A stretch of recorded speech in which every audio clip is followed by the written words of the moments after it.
ஒன்னு ராஜாக்களின் புஸ்தகம் 8வது அதிகாரம் 20வது வசனம். 1 ராஜாக்கள் 8:20.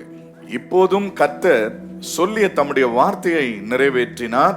கர்த்தர் சொன்னபடியே நான் என் தகப்பனாகிய தாவீதின் ஸ்தானத்தில் எழும்பி இஸ்ரவேலின் சிங்காசனத்தின் மேல் உட்கார்ந்து இஸ்ரவேலின் தேவனாகிய கர்த்தரின் நாமத்திற்கு ஆலயத்தை கட்டினேன். Praise the Lord, hallelujah. Solomon தன்னுடைய வாழ்விலே கர்த்தர் செய்த நன்மையை நினைத்து ஆண்டவருடைய நாமத்தை மகிமைப்படுத்துகிற ஒரு வார்த்தைகள் தான். இப்போதும் கர்த்தர் சொல்லிய தம்முடைய வார்த்தைகளை நிறைவேற்றினார். ஆமென் சொல்லுங்களேன். சாலமோனுக்கு தன்னுடைய தகப்பனாகிய தாவீதிடத்தில் சொன்ன வார்த்தைகளை தன்னுடைய பிள்ளையாகிய சாலமோனுடைய வாழ்க்கையில் அதை நிறைவேற்றுகிறார். தேவனுக்கு ஒரு ஆலயம் கட்ட வேண்டும் என்ற ஒரு விருப்பம் தாவீதினிடத்தில் இருந்தது. ஆனால் கர்த்தர் சொன்னாரு, நீ கட்ட மாட்டேன், உன்னுடைய குமாரனாகிய சாலமோன் அந்த ஆலயத்தை கட்டுவான் என்று சொல்லி முடிச்சிட்டார். நீங்க அந்த வார்த்தையை நீங்க பார்க்கும்போது 2 சாமுவேல் 7வது அதிகாரத்துல 12-13 ஆகிய வசனங்களை நாம் வாசிக்கும் பொழுது நீங்க பார்க்கலாம். உன் நாட்கள் நிறைவேறி நீ உன் பிதாக்களோடு நித்திரை பண்ணும் போது நான் உனக்கு பின்பு உன் கற்ப பிறப்பாகிய உன் சந்ததியை எழும்ப பண்ணி அவன் ராஜ்யத்தை நிலைப்படுத்துவேன். அவன் என் நாமத்திற்கென்று ஆலயத்தை கட்டுவான், என்றைக்கும் நிலைக்க பண்ணுவேன். பிரைஸ் தி லார்ட், அல்லேலூயா. பல வருடங்களுக்கு முன்பாக தீர்க்க தரிசனமாய் தாவீதினிடத்திலே கர்த்தர் பேசின வார்த்தை இப்பொழுது அந்த வார்த்தை நிறைவேறி இருக்கிறது. சந்தோஷமா ஒரு ஆமென் சொல்லுங்களேன். உங்களுக்கு நம்ம சில நேரங்களில் நம்ம சொல்லுவோம், அது எப்போவோ சொன்னதுங்க அப்படின்னு சொல்லி நம்ம சில வார்த்தைகளை மறந்துருப்போம். அது எப்போ சொன்னதுன்னே எனக்கு தெரியலங்கன்னு சொல்லி கூட நமக்கு மறதி உண்டாயிருக்கும். ஆனா கர்த்தர் ஒரு நாளும் மறக்கிறவர் அல்ல. அவர் சொன்னால் நிச்சயம் நிறைவேற்றுவார். எத்தனை பேர் என்னோட கர்த்தர் பேசியிருக்கிறார், எனக்கு வாக்கு தத்தங்களை கொடுத்திருக்கிறார்னு சொல்றவங்க எத்தனை பேர் இருக்கிறீங்கன்னு தெரியல. உங்களுக்கு என்று தேவன் கொடுத்த வாக்கு தத்தங்கள் எல்லாம் அப்படியே நிறைவேற்றுவதற்கு என் ஆண்டவர் உண்மை உள்ளவராய் இருக்கிறார். ஆமென் சொல்லுங்களேன், அல்லேலூயா. ஆண்டவர் சொல்லுகிறார், இப்போது அது என்னைக்கோ சொன்ன வார்த்தை, அப்ப சொன்ன வார்த்தை அது இப்ப நிறைவேறும். எப்ப நிறைவேறும் சொல்லுங்களேன்? இப்ப நிறைவேறும், இந்த நாட்கள்ல நிறைவேறும். அல்லேலூயா. இது நிறைவேறுகிற காலங்கள் ஆண்டவருடைய வார்த்தையினாலே நம்ம பார்க்கிறோம். யோசுவாவின் புஸ்தகத்துல 21வது அதிகாரம் 45வது வசனத்தை நம்ம வாசிக்கும் பொழுது, யோசுவா 21:45, கர்த்தர் இஸ்ரவேல் குடும்பத்தாருக்கு சொல்லி இருந்த நல் வார்த்தைகளில் எல்லாம் ஒரு வார்த்தையும் தவறி போகவில்லை, எல்லாம் நிறைவேற்றி. கரங்களை உயர்த்தி ஒரு அல்லே சொல்லுங்களேன். கவனிங்க, இப்ப இந்த வார்த்தையை நம்ம எல்லாரும் சேர்ந்து நம்ம வாசிக்க போகிறோம். எடுத்துட்டீங்களா? வாசிக்கலாமா? இது எப்படின்னா, கர்த்தர் என்னுடைய குடும்பத்திற்கு சொல்லிய எல்லா நல்வார்த்தைகளில் எல்லாம் ஒரு வார்த்தையும் தவறி போகவில்லை, எல்லாம் நிறைவேறும். ஆமென் சொல்லுங்களேன். கர்த்தர் உங்களுக்கு, உங்களுடைய தகப்பனுக்கு, உங்களுடைய தாய்க்கு ஒருவேளை சொல்லி இருக்கலாம், அல்லது உங்களுக்கு சொல்லி இருக்கலாம். அந்த வார்த்தைகள் எல்லாம் இப்போது நிறைவேறுகிற காலங்கள் வந்திருக்கிறது. ஆமென் சொல்லுங்களேன். அல்லேலூயா. ஆண்டவர் சொன்னால் அதை நிறைவேற்றுவதற்கு அவரே நமக்கு போதுமானவராய் இருக்கிறார். எரேமியா தீர்க்க தரிசன புஸ்தகம் 32வது அதிகாரம், எரேமியா 32:19 வாசிக்கலாம். யோசனையில் பெரியவரும் செயலிலே வல்லவருமாய் இருக்கிற, கவனிங்க, இது ரொம்ப அவசியமா நீங்க புரிந்து கொள்ள வேண்டிய, உங்களோட பைபிள் அண்டர்லைன் பண்ணி வைக்க வேண்டிய ஒரு வார்த்தை என்னன்னா, அவனவனுக்கு அவனவனுடைய வழிக்கு தக்கதாக அவனவனுடைய கிரியைகளின் பலனுக்கு தக்கதாகவும் அளிக்கும்படிக்கு உங்களுடைய கண்கள் மனுபுத்தருடைய எல்லா வழிகளின் மேலும் நோக்கமா இருக்கிறது. இந்த வசனம் எத்தனை பேருக்கு புரிஞ்சுதுன்னு தெரியல. கவனிங்க, நீங்க எந்த அளவில் ஆண்டவர் மேல் விசுவாசம் வைத்திருக்கிறீர்களோ, எந்த அளவில் நீங்கள் ஆண்டவருடைய வழிகளிலே நடக்கிறீர்களோ, அவரவர்களுடைய கிரியைகளுக்கு தக்க பலனை கர்த்தர் கொடுப்பாராம். அல்லேலூயா. அந்த வார்த்தைகளை தான் கர்த்தர் நிறைவேற்றுவார். நீங்க புரிந்து கொள்ளணும். வாக்கு தத்துவம் ஒருவேளை உங்களுடைய வாழ்க்கையில இருக்கலாம். கவனிங்க, தாவீதுக்கு எத்தனையோ பிள்ளைகள் இருந்தாலும் ஆனா சாலமோனுடைய வாழ்க்கையில அந்த வார்த்தையை நிறைவேற்றுவதற்கு ஒரு காரணம் இருக்கு. ஒவ்வொரு பிள்ளைகளும் வித்தியாசமான குணம் கொண்டவங்க. ஒவ்வொரு பிள்ளைகளும் தங்களுடைய திறமையை, தங்களுடைய தாளந்துகளை, தங்களுடைய வசதி வாய்ப்புகளை அவங்க ஏற்படுத்தி கொள்ள விரும்பினவர்கள் தான் தாவீதுனுடைய பிள்ளைகள். ஆனா இந்த சாலமோன் மட்டும்தான் தேவனுடைய விருப்பத்தை நிறைவேற்ற வேண்டும் என்ற ஒரு எண்ணம் கொண்ட ஒரு பிள்ளை. நான் சொன்னது உங்களுக்கு புரிஞ்சுதா? ஆனா மற்ற பிள்ளைகள் எல்லாம் அவர்களை குறித்து வேதத்துல எந்த ஒரு பெரிய விஷயங்களும் சொல்லப்படல. ஆனா சாலமோனை குறித்து பாருங்க, அவனுக்கு தன்னுடைய பொருளையும் பொன்னையும் சேர்த்து கொள்ளணும்ன்ற அவசியம் அவனுக்கு அது ஒரு பெரிய விஷயமா தோணல. தனக்கு வசதி வாய்ப்புகளை உருவாக்கி கொள்ளணும்ன்றது ஒரு பெரிய ஒரு எண்ணமாய் அவனுடைய வாழ்க்கையில இல்லை. அவனுடைய விருப்பம் எல்லாம் என்னவாய் இருந்ததுன்னா, கர்த்தருடைய நாமத்தின் மகிமைக்காக ஒரு ஆலயத்தை, இத தன்னுடைய பிள்ளைகளுக்கு இதை பேசியிருப்பானா இல்லையா தாவீது? என்னங்க இப்படி இருக்கிறீங்க? தாவீது என்ன செஞ்சிருப்பான்? தன்னுடைய பிள்ளைகளிடத்துல இந்த வார்த்தையை என்னுடைய ஆண்டவரிடத்துல நான் என்ன சொல்லுவேன்னா, எனக்கு ஆண்டவர் ஏதாவது சொல்லியிருந்தா, என்னுடைய திட்டங்கள் தான் இருந்தா நான் என்ன செய்வேன்? என் பிள்ளைகளிடத்துல இதை உட்கார்ந்து பேசுவேன். ஜெபம் பண்ணுவேனா இல்லையா? இது என் பிள்ளைகளுக்கு தெரியுமா தெரியாதா? கட்டாயம் தெரியும். அப்போ நல்ல கவனிங்க. இப்ப தாவீது என்ன பண்ணிருப்பான்னா கட்டாயம், ஏன்னா இஸ்ரவேல் கோத்திரத்துல ஒரு பழக்கம் இருக்குது. என்னன்னு கேட்டீங்க அப்படின்னு சொன்னா, கர்த்தருடைய திட்டங்களை எல்லாம் அவங்களுடைய பிள்ளைகளுடைய வாழ்க்கையில உட்கார வச்சு வேத வசனங்கள் எல்லாம் உங்களுக்கு என்ன செய்வாங்களா, கற்று கொடுப்பாங்க, வாசிக்க வைப்பாங்க. நான் சொல்றது எத்தனை பேருக்கு புரியுதுன்னு தெரியல. அந்த வசனத்தை எல்லாம் வாசிக்க வைப்பாங்க. அப்போ இத்தனை பிள்ளைகளும் பேசாத, இத்தனை பிள்ளைகளும் புரிந்து கொள்ளாத ஒரு விஷயத்தை சாலமோன் புரிந்து கொண்டதனால், சாலமோனை கொண்டு கர்த்தர் அந்த காரியத்தை செய்ய வல்லவராயிருக்கிறார். நீங்க கர்த்தருடைய வார்த்தையை எந்த அளவுக்கு புரிந்து கொள்கிறீர்களோ அந்த அளவிலே கர்த்தர் உங்களுடைய வாழ்க்கையில கிரியை செய்வதற்கு அவர் நல்லவராயிருக்கிறார். நீங்க புரிந்து கொள்ளுகிறத வச்சுதான் இருக்கு. நீங்க ஆண்டவரை நம்புறதுல வச்சுதான் இருக்கு. ஆமென் சொல்லுங்களேன். கர்த்தர் நல்லவர். அல்லேலூயா. நம்முடைய ஆண்டவர் நல்லவராயிருக்கிறார். நீங்க உங்களுடைய கீழ்ப்படிதலை வைத்தே ஆசீர்வாதம் வரும். ஆமென். ஆசீர்வாதம், நீ ஆண்டவர் பட்சாபாதம் உள்ளவர் அல்ல. ஒருத்தனை ஆசீர்வதிச்சு இன்னொருத்தனை விடுறவர் அல்ல. அவனுடைய விசுவாசம் என்ன, அவனுடைய கீழ்ப்படிதல் என்னன்னு கர்த்தர் பார்ப்பார். ஒரு குடும்பத்துல 10 பிள்ளைகள் இருந்தாலும் அதுல 10ல யாரு ஆண்டவர் மேல் நம்பிக்கை உள்ளவர்களா இருக்கிறாங்க, யார் ஆண்டவரை விசுவாசிக்கிறாங்க, யார் ஆண்டவருடைய வார்த்தைக்கு கீழ்ப்படுகிறாங்களோ அவங்க மேல தேவனுடைய திட்டங்கள் நிறைவேறும். ஆமென் சொல்லுங்களேன். நம்முடைய வாழ்க்கையில ஆண்டவர் நிறைவேற்றுவதற்கு அவர் நல்லவராய் இருக்கிறார். அவர் யோசனையில் பெரியவரும் செயல்களிலே வல்லவருமாய் இருக்கிறார். நம்முடைய வாழ்க்கையில அவர் சொன்ன வார்த்தைகள் எல்லாம் நிறைவேற்றணும்னு ஆர்வம் கொண்டு இருக்கிறார். ஆமென் சொல்லுங்க. அல்லேலூயா. சரி, கர்த்தர் நல்லவர். நம்முடைய வாழ்க்கையிலும் ஆண்டவர் அற்புதங்களை செய்கிறார். நீங்க பாத்தீங்க அப்படின்னு சொன்னா, சங்கீதம் 85வது சங்கீதம் 8வது வசனத்தை நீங்க வாசிக்கும் பொழுது, கர்த்தராகிய தேவன் விளம்புவதை கேட்பேன், அவர் தம்முடைய ஜனங்களுக்கும் தம்முடைய பரிசுத்தவான்களுக்கும் சமாதானம் கூறுவார். கவனிங்க, கர்த்தருடைய வார்த்தையை எந்த ஒரு மனுஷன் கேட்கிறானோ அவனுடைய வாழ்க்கையில மதிகேடு இருக்காது, அறிவு கெட்டு போகாது. அப்ப அறிவு வரணும்னா என்ன செய்யணும்? கர்த்தருடைய வசனத்தை கேட்கணும். அல்லேலூயா. பாருங்க, நமக்கு எல்லாம் பல திறமைகள் இருக்கு, ஞானம் இருக்கு, எல்லாம் ஆண்டவருடைய தாவீது சொல்றாரு, அவங்களுடைய ஞானம் எல்லாம் முழுகி போகுமா, அவனுடைய ஞானம் எல்லாம் ஒண்ணுக்கு இல்லாம போயிடுமா. ஆனா கர்த்தருடைய ஞானமோ அது நிலைத்து நிற்கும். கரங்களை விட்டு ஒரு அல்லே சொல்லுங்களேன். அதுக்கு தாவீது என்ன பண்ணுவாருன்னா, கர்த்தருடைய வசனத்தை கேட்கறதுல அவருடைய அனுபவம் எப்படி இருக்கும்னு சொல்லி நீங்க பாத்தீங்கன்னா, சங்கீதம் 62வது சங்கீதம் 11வது வசனத்தை நீங்க வாசிக்கும் போது, தேவன் ஒரு தரம் விளம்பினார், 2 தரம் கேட்டு இருக்கிறேன். ஆமென் சொல்லுங்களேன். அவருடைய வசனத்தை எப்படி கேட்பாரா? ஒரு தரம் பேசின விஷயத்தை திரும்ப திரும்ப அவர் என்ன செய்வாரா? கேட்டுக்கிட்டே இருப்பாரு. இப்ப பாருங்க, இப்போ வாக்குத்தத்த ஆராதனை யூடியூப்ல போன 1ஆம் தேதி பேசணும் இல்லைங்களா? அது எத்தனை பேர் இந்த மெசேஜ் கேட்டிருக்கிறீங்க? உண்மை சொல்லுங்க. இந்த மெசேஜ் கேட்டவங்க எத்தனை பேர் இருக்கிறீங்க? 1 2 3 பேர், 4 பேர் இருக்கீங்க. பாருங்க, இவ்வளவு பேர் உட்கார்ந்து இருக்கிற சபையில 1ஆம் தேதி கர்த்தர் தம்முடைய வார்த்தை, இந்த மாதத்திற்கான வாக்குத்தத்த வசனத்தை பேசுனது இல்லையா? அதை பாருங்க, உங்களுக்கு கேட்கறதுக்கு நேரம் இல்லை. பாருங்க எவ்வளவு பிஸியா இருக்கிறீங்க. என்னம்மா?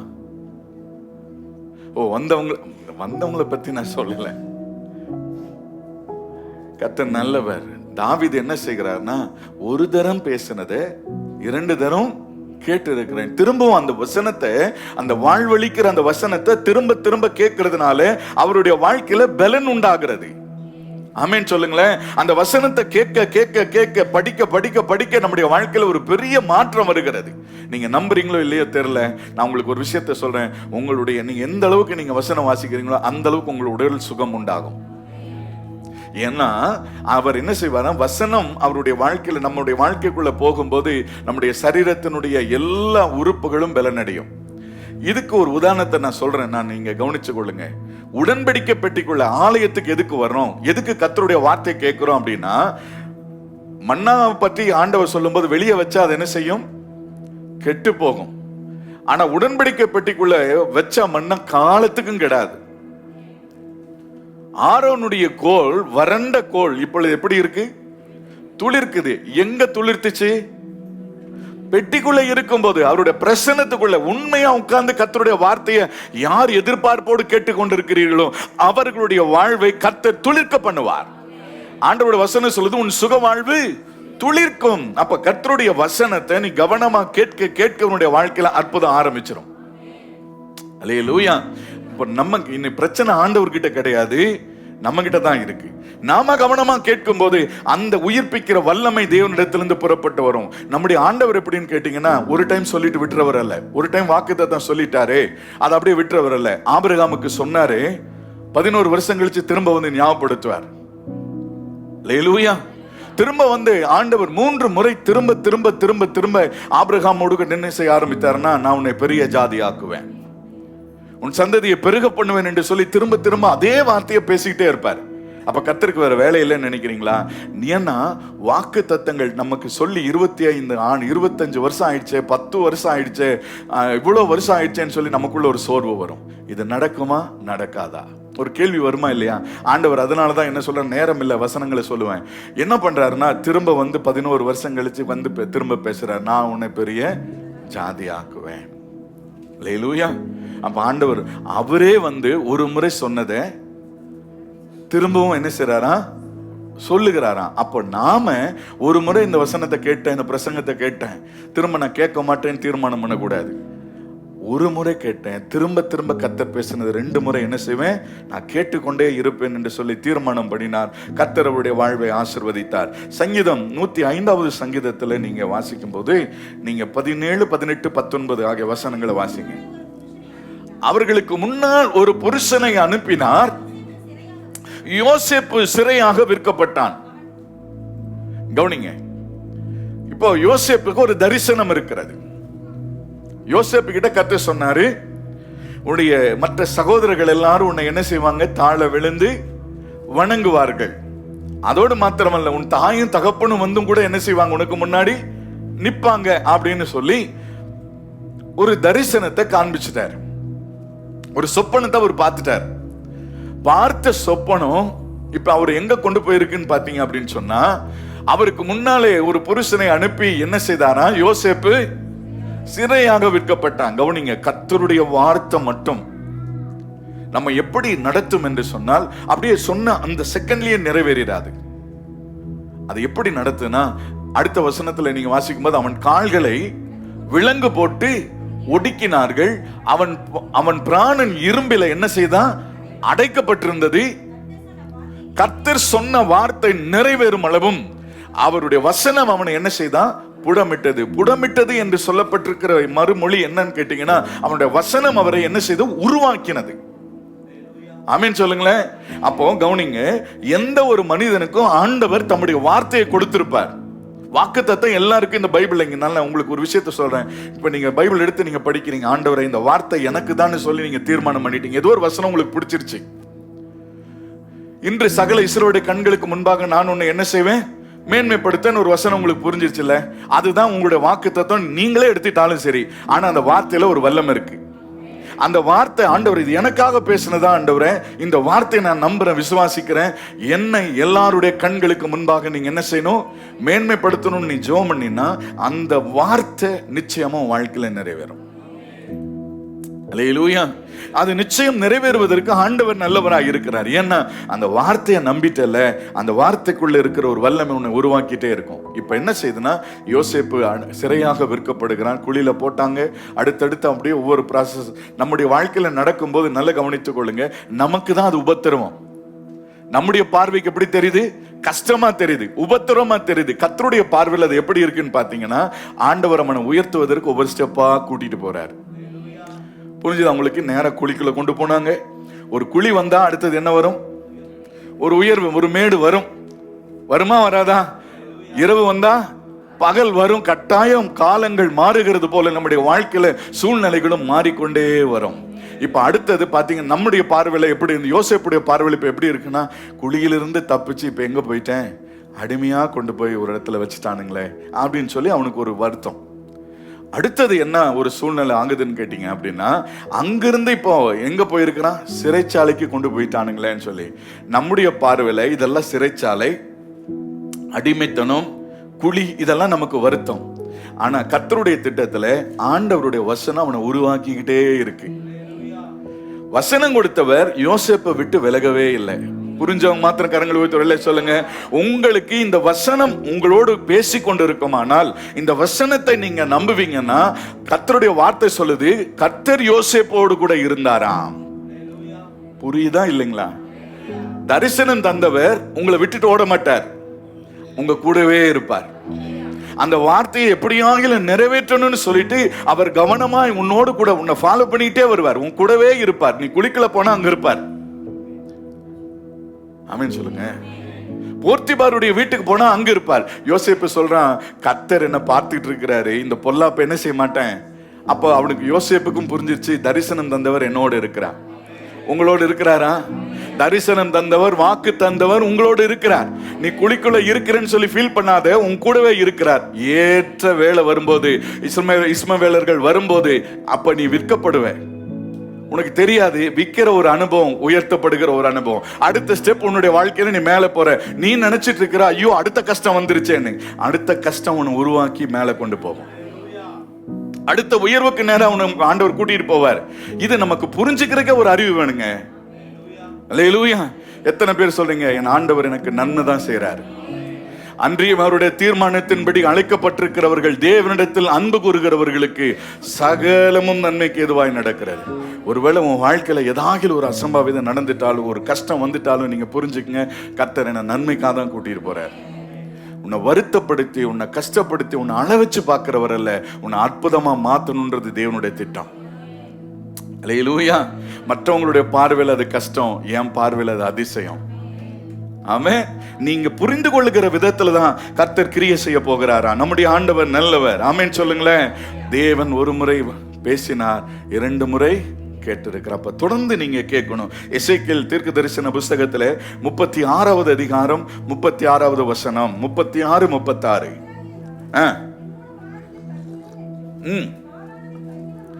கர்த்தராகிய நான் நிர்மூலமானவைகளை கட்டுகிறேன் என்றும் பாழானவைகளை பயிர் நிலமாக்குகிறேன் என்றும் அப்பொழுது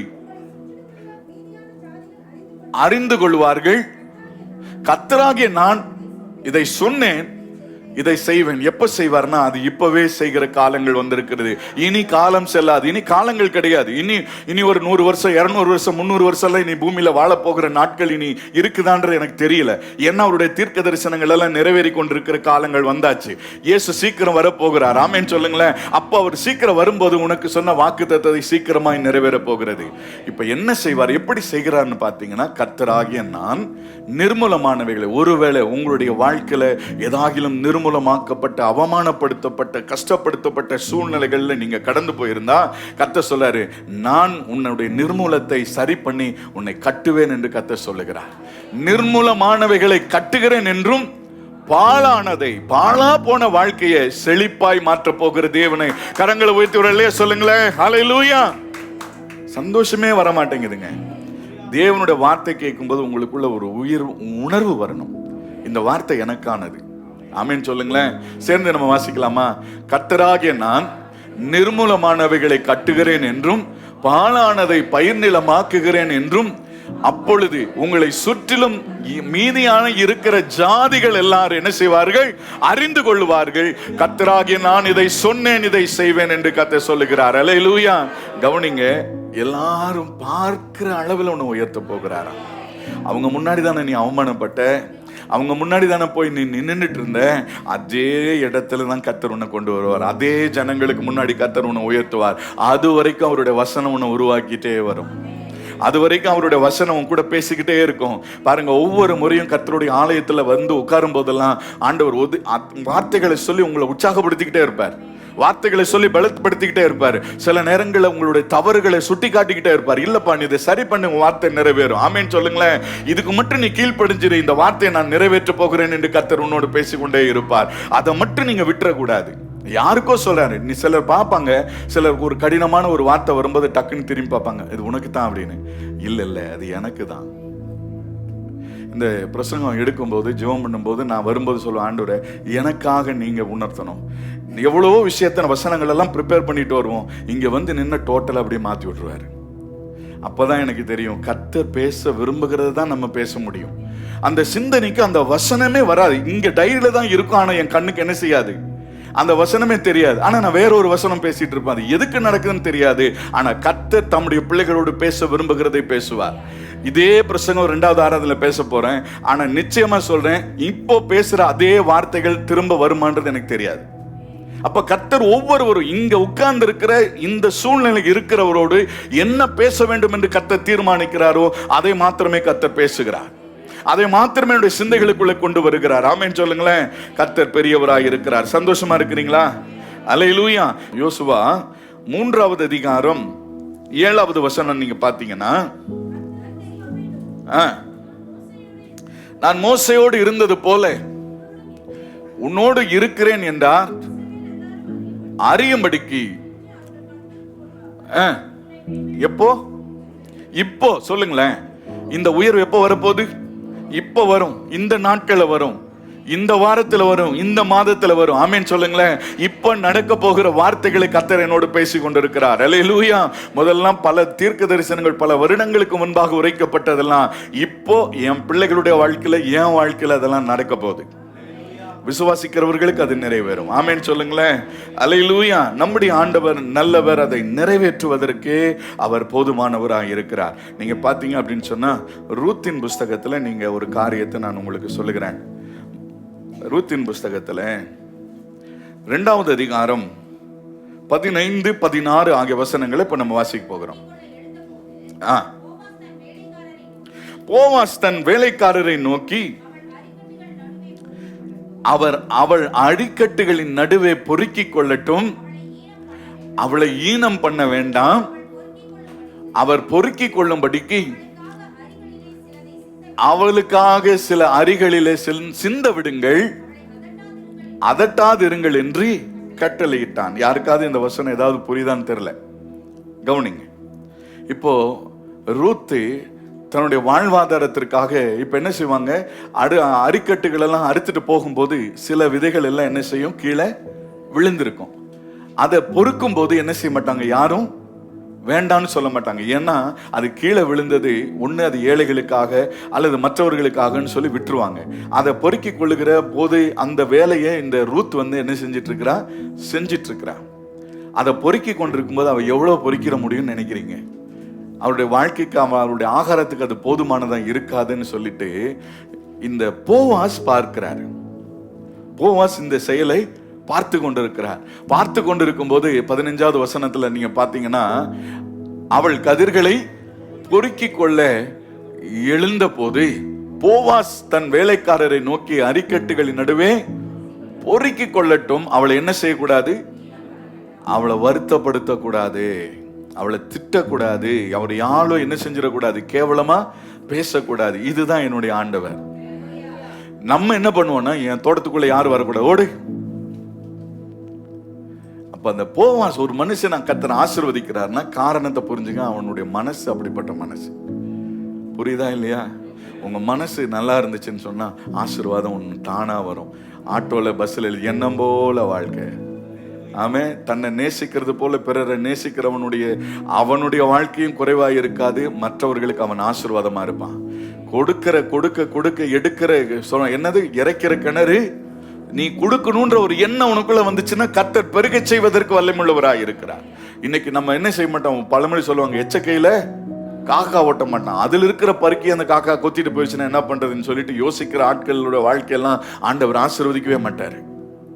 நான் சொல்றேன், நீ கொடுத்து பாரு, ஆசீர்வதிக்க பல மடங்கு வல்லமை உள்ள தேவனாய் இருக்கிறார். அதெல்லாம் விதைங்கெல்லாம் இன்னைக்கு ஆண்டவர் சொன்ன பாருங்க, அடுத்த வசனத்துல நீங்க பாருங்க, அவளை திட்டக்கூடாது பேசக்கூடாதுன்னு சொல்லிட்டு அவள் பொறுக்கி கொள்ளும்படிக்கு அவளுக்காக அரிகளிலே சிலதை என்ன செய்யுங்க, உனக்காக சிந்த விட்டதை நீயே சுதந்திரிக்க போகிற. கரங்களை ஊத்தி சொல்லுங்களேன். அது யாருக்காக சொன்ன வார்த்தை? அது உனக்காக சொன்ன வார்த்தை. அது உனக்காக சிந்தப்பட்டது. நீ போய் தாராளம் என்ன செய்யலாம், பொறுக்கி கொள்ளலாம். புரிஞ்சவங்க தான் அல்லேலூயா சொல்லுவாங்க. அது உனக்காக சிந்தப்பட்டிருக்கிறது, அது உனக்காக சொல்லப்பட்டது, உனக்காக அது நிறைவேறுகிற காலங்கள் வந்திருக்கிறது. ஆமென் சொல்லுங்களேன். அது நீ அதை சுதந்திரிக்கிற காலங்களுக்குள்ள இன்னைக்கு நீ வந்திருக்கிற.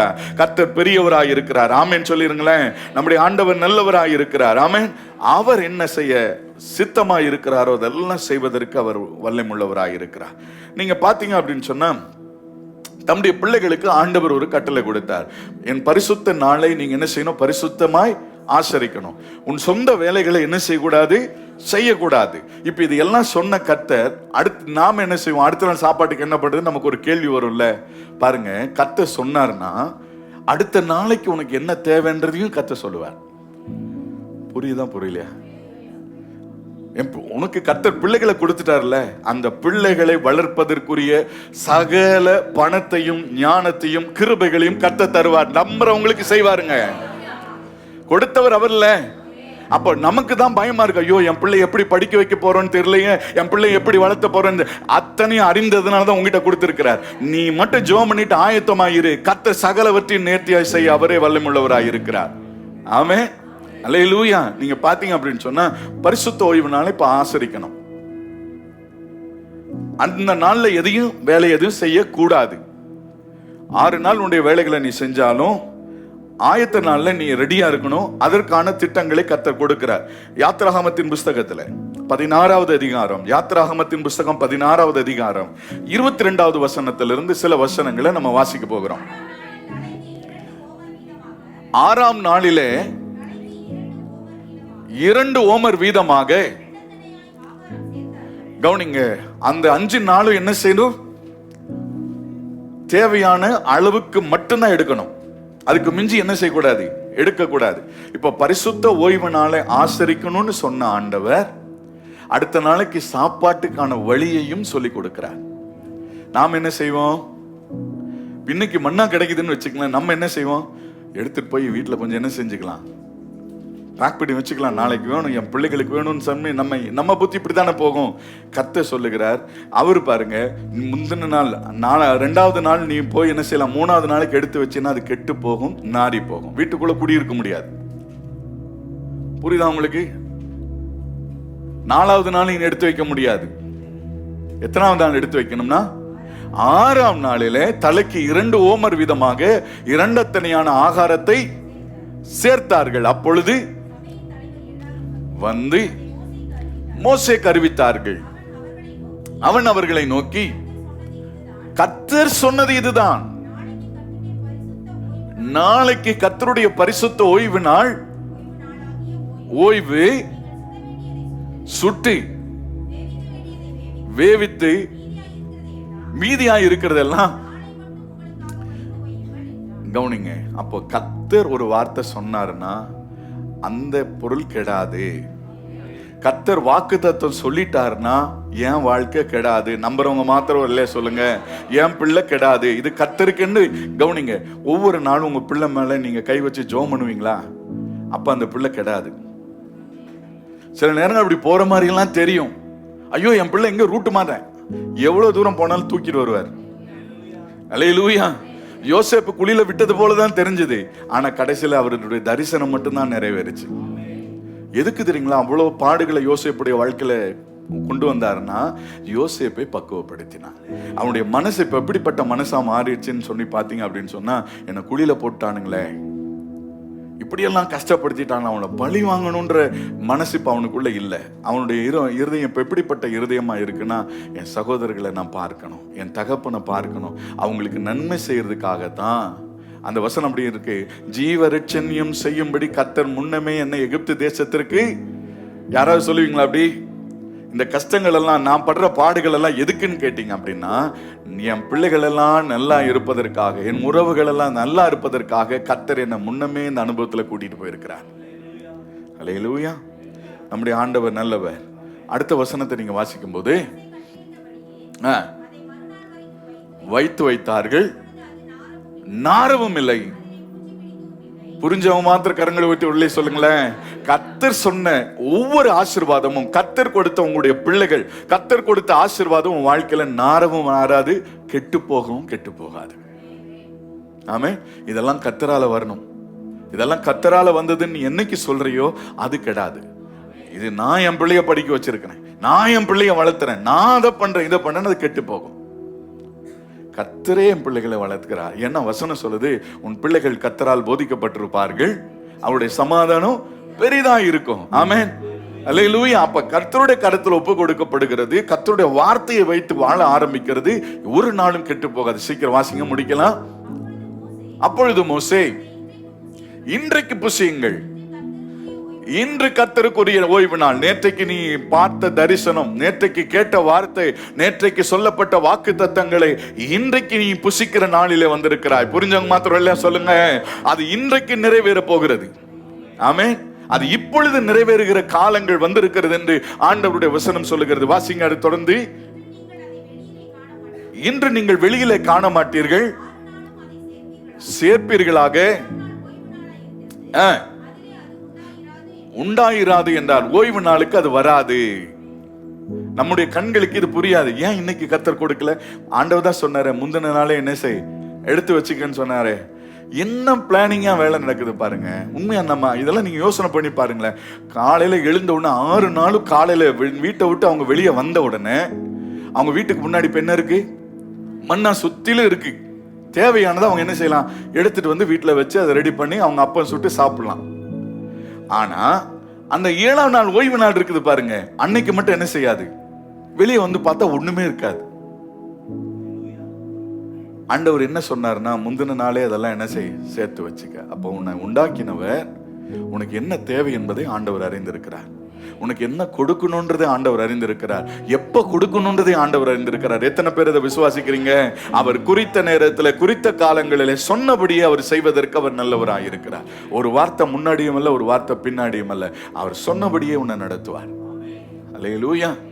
அவருடைய வார்த்தைகள் எல்லாம் நிச்சயம் நிறைவேறுகிற காலங்களிலே ஆண்டவர் நம்மை அழைத்து வந்திருக்கிறார். கர்த்தர் பெரியவராய் இருக்கிறார். ஆமென் சொல்லிருங்களேன்.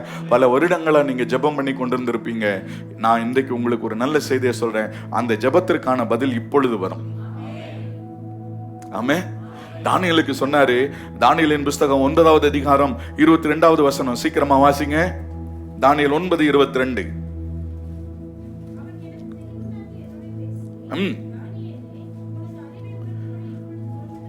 இப்பொழுது புறப்பட்டு வந்த உனக்கு பதில் சொல்லும்படி, உனக்கு அறிவை உணர்த்தும்படி இப்பொழுதே புறப்பட்டு வந்தேன். தானியேல் 10வது அதிகாரத்துல 11வது வசனம் வாசிக்கிறீங்களா? தானியேலே எப்பொழுது? எல்லாரும் சொல்லுங்க. இப்பவே பதில் வரும். இப்ப நடக்கும். இப்ப அற்புதம் நடக்கும். ஆமென் சொல்லுங்க. இப்ப கர்த்தர் என்னோடு பேசிக் கொண்டு இருக்கிறார். ஆமென் சொல்லுங்களேன். 20வது வசனம் பாருங்களேன்.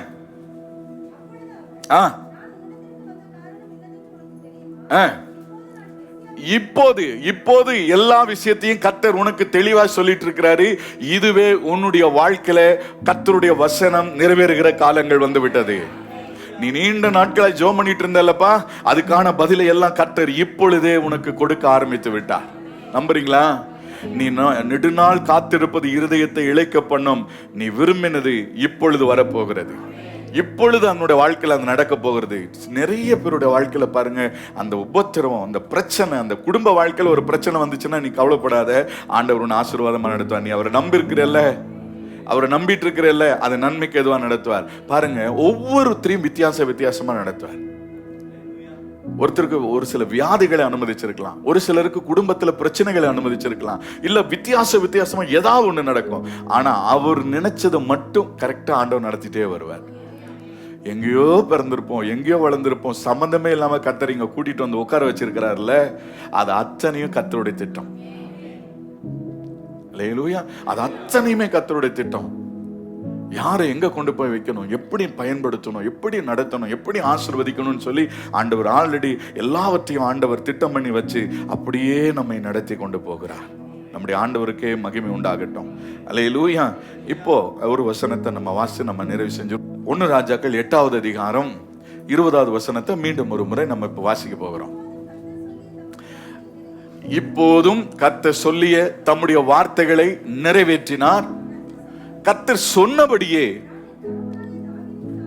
நான் என் தகப்பனாகிய தாவீதின் ஸ்தானத்தில் எழும்பி, கவனிங்க, இங்க ஆண்டவர் எதிர்பார்க்கிற ஒரு விஷயம் என்னன்னு கேட்டீங்கன்னா, சொன்னதை நிறைவேற்றுவதற்கு அவர் நல்லவராய் இருக்கிறார். ஆனா எழும்ப வேண்டியது உங்களுடைய பொறுப்பு. ஆமென்.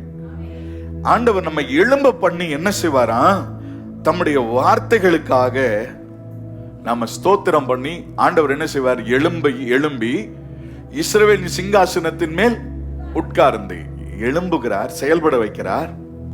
செயல்படுகிறவனை ஸ்திரப்படுத்தி ஒரு இடத்துல உட்கார வைப்பார். எழும்புகிற காலங்கள் எப்படி இருக்கும்னா, அங்கும் இங்குமாக அலைகிற காலங்களா இருக்கும், ஓடி பிரயாசப்படுகிற காலங்களா இருக்கும். சரியான நேரத்துல கர்த்தர் உன்னை என்ன செய்ய போகிறார், ஸ்திரப்படுத்தி உட்கார வைத்து இஸ்ரவேலின் தேவனாகிய கர்த்தருடைய நாமத்தின் மகிமைக்காக இந்த பூமியில உனக்கு சொல்லப்பட்ட அத்தனை காரியத்தையும் உன்னை கொண்டே கர்த்தர் நிறைவேற்ற போகிறார். உன் சந்ததியை கொண்டே கர்த்தர் அதை நிறைவேற்ற போகிறார். நம்புறவங்க மாத்திரம் ஆமேன்னு சொல்லுங்களேன். என் பிள்ளையோட வாழ்க்கை எப்படி ஆகுமோன்னு சொல்லி யோசிக்க வேண்டாம். கர்த்தருடைய கரத்துல நீங்க ஒப்பு கொடுங்க. கர்த்தருடைய வசனத்தை கேட்க வச்சிருங்க. கர்த்தருடைய வார்த்தை அவருடைய சித்தத்துக்குள்ள கொண்டு வந்துருங்க. அந்த பிள்ளை அற்புதமா மாறிடும். அவருடைய பிரசன்னத்துக்குள்ள ஒரு மனுஷன் வந்துட்டாலே அவனுக்குள்ள எப்படியாகிலும் ஜீவனை கர்த்தர் உருவாக்கிக்கிட்டே வருவார். எதுக்குங்க உங்க குழந்தைய கொண்டு போய் சண்டே கிளாஸ்ல உட்கார வைக்க சொல்றோம்? அவருடைய பிரசன்னத்துக்குள்ள 2 பேர் கூடுற இடத்துல கர்த்தர் வந்துருவாராம். அவர் வந்துட்டு அந்த பிரசன்னம் அந்த இடத்துல இருக்குல்ல, இந்த ஆலயத்துல இப்ப அவருடைய பிரசன்னம் இருக்கு. இந்த ஆலயத்துக்குள்ள உட்கார்ந்து இருக்கிற ஒவ்வொருவருக்கும் சொல்றேன், கர்த்தர் உங்களுடைய சரீரத்துல பலனை உண்டாக்குவார். கர்த்தர் உங்க மேல காணப்படுகிற நுகத்தடிகளை முறித்து போடுவார். கர்த்தர் உங்களுக்கான நன்மையான வார்த்தைகளை பேசிக்கொண்டே இருப்பார். ஆமேன் சொல்லுங்களேன். நீங்க கர்த்தருடைய வசனத்தை கேட்க கேட்க நம்முடைய ஆவில, நம்முடைய ஆத்துமாவில பலன் வந்து கொண்டே இருக்கும். அல்லேலூயா. அப்போ நல்ல புரிந்து கொள்ளுங்க, ஆண்டவர் உங்களுக்கு சொன்ன வார்த்தையை நிறைவேறுகிற வரைக்கும், ஐயோ அது இனி அதெல்லாம் எப்படி நடக்க போகுதுன்னு உங்களை விட்டுட்டு போகவே மாட்டார். உன்னுடைய சாப்பாடை பொறுப்பெடுத்துக் கொள்ளுவார். ஆமேன்னு சொல்லுங்க. உன் சுக வாழ்வை பொறுப்பெடுத்துக் கொள்ளுவார். உன்னுடைய பிரயாணத்தை பொறுப்பெடுத்துக் கொள்ளுவார். உன் தேவைகள் அனைத்தையும் ஆண்டவர் சந்திப்பார். உன்னுடைய பிள்ளைகளை பொறுப்பெடுத்துக் கொள்ளுவார். உன்னுடைய உறவுகளை பொறுப்பெடுத்துக் கொள்ளுவார். சொன்னது ஏற்ற சமயத்தில் நிறைவேற போகிறது. ஆமேன். அது வரைக்கும் இந்த வசனம் உன்னை கைவிடவே விடாது. ஆமேன். யாக்கோபுக்கு சொல்லும் போது, தகப்பன் வீட்டிற்கு கொண்டு போய் சேர்க்கிற வரையிலும் கர்த்தர் என்ன செய்ய மாட்டாராம், கைவிடவே மாட்டாராம். உன்னை பரலோகத்துக்கு கொண்டு போய் சேர்க்கிற வரைக்கும், அது வரைக்கும் பொறுப்பு அவருடையது. எத்தனை பேர் நம்புறீங்க? ஆமேனா? நீ போய் சேர வேண்டிய இடம் சேருகிற வரைக்கும் உன்னை கொண்டு போய் சேர்த்த வேண்டிய பொறுப்பெல்லாம் அவருடைய கரத்தில் இருக்கு. அது வரைக்கும் நீ மாத்திரம் யோசனையிலே பெரியவரும் செயல்களிலே வல்லவருமாய் இருக்கிறவருடைய யோசனையை கேட்டு அவருடைய வார்த்தையின்படி நடக்க ஆரம்பிச்சேன்னு சொன்னா நிச்சயம் ஒரு நாளும் குறைவுகளை நீங்க பார்க்க போதில்லை. உன்னுடைய பிள்ளைங்க படிக்கலன்னு சொல்லி நீ யோசிக்கிறியா? அவனுக்கு அறிவில்லைன்னு சொல்லி யோசிக்கிறியா? எது இல்லைன்னு சொல்லி யோசிக்கிற? இல்லாததை அவனுக்குள்ள உருவாக்க என் ஆண்டவரால் முடியும். ஆமென். நீங்க நம்புகிற தேவன் எல்லாவற்றையும் செய்ய அவரே வல்லமை உள்ளவராய் இருக்கிறார். கர்த்தர் தாமே நம்ம ஒவ்வொருவரையும் ஆசீர்வதிப்பாராக. ஆமென்.